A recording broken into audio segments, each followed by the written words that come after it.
So yeah, you keep in touch with a lot of the Breaking Bad guys still? Oh yeah. It was interesting because we were shooting. I was shooting Claws in New Orleans, and Bryan happened to be out there. This is during the COVID time in the fall when they started going back. So because of COVID, they wanted to kind of isolate us. And when I said, "Heck that," I have a fifth wheel. Do you know what a fifth wheel is? It's like a big RV, but but you pull it by a truck.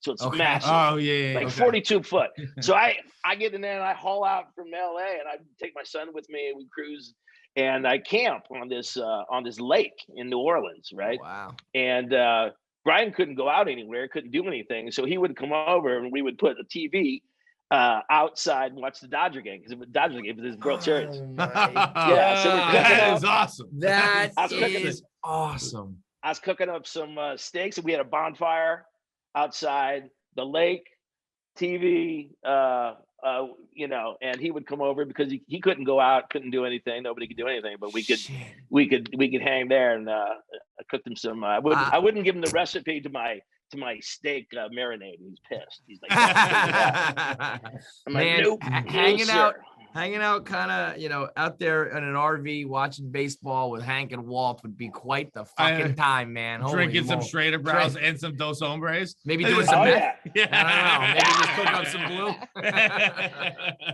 No, but a couple trailers down, I got real nervous. I just watched Bob Odenkirk's movie, Nobody, where he plays like this John Wick sort of motherfucker. I mean, one of the funnest movies I've ever watched. Just pure violence and madness. Yeah. It was cool. It's cool to see everybody, you fall in love with all these characters and then everybody goes their separate ways and does all these other awesome projects. And it's very cool to follow everybody once they go through that, Yeah, I can't wait to see it. The commercials look great. So I haven't seen it yet, but I think my wife's going to watch it with me. So we'll probably pull it up here soon. So you got 96% of you motherfuckers watch these videos and aren't subscribed. Shout out to the 4%. You are good people. 4% of people are watching our clips. That's about what I would guess the breakdown of good people versus bad people demographics in the world. Yeah. Good people versus bad people. Probably about 96% to 4. That's but fair. Be a good person. But it's not even. I'm not even asking you to be a good person. I'm asking you to push a button. Yeah, I'm asking you to click a button. Yeah, you can be a bad person still, but just click the button. You can be a piece of shit. Just click subscribe. 96% of you watch these clips and they're like, oh my God, that was a funny clip from this podcast. I liked it. And I'm just not going to help them out. The people who work to make it, the people who work to produce it, to post it, to upload it, and there's nothing from you. You're a bad person if you don't subscribe. Be a good one.